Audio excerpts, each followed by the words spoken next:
Hello again, you're with RT. Now, a transgender physics teacher from the UK could be kicked off a union committee for alleged transphobia. Debbie Hayton here faces a storm of criticism after wearing a top that said trans women are men.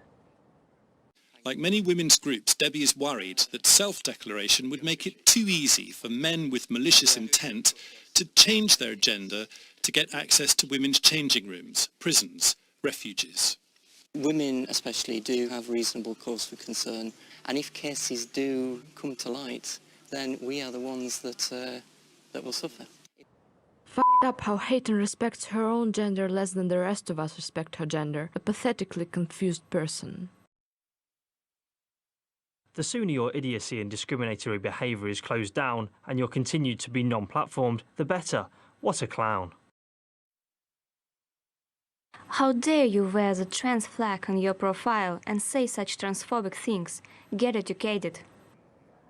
Well, Hayton did wear the T-shirt back in July at an event organised by the campaign group called Fair Play for Women. It didn't go down too well with some who complained to the General Secretary of the committee she is part of. They said that she was propagating hate speech against the trans community, and she could now face disciplinary action too and expulsion from her seat on the Trade Union Congress LGBT committee. Hayton, though, is sticking to her view that trans people are biologically attached to the sex they are born as. We spoke to trans advocate Jordan Evans, who says that Hayton's views are too controversial for some in the community. I do agree with Debbie on a number of things, but we don't see eye to eye on everything in regards to this. It's why any activist does what they do.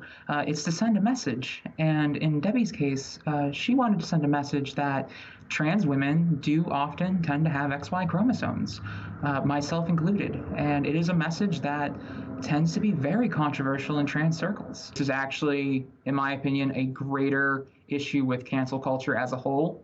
This is something that we need to have a conversation about, not just as a community, but as a collective demographic, as a generation, because there is no end to cancel culture right now. There is no time for redemption, no opportunity to actually learn from what you've done. You have done something wrong, and now you must be punished. If this goes through and she is severely punished for saying what she has done, the trans moniker is a very important part of who I am. It's a very important part of my journey. I'm a woman with XY chromosomes. Most of the time, they tend to exist on social media circles, and they have their own followings. They lash out at people like Debbie because they see her approach and they react accordingly.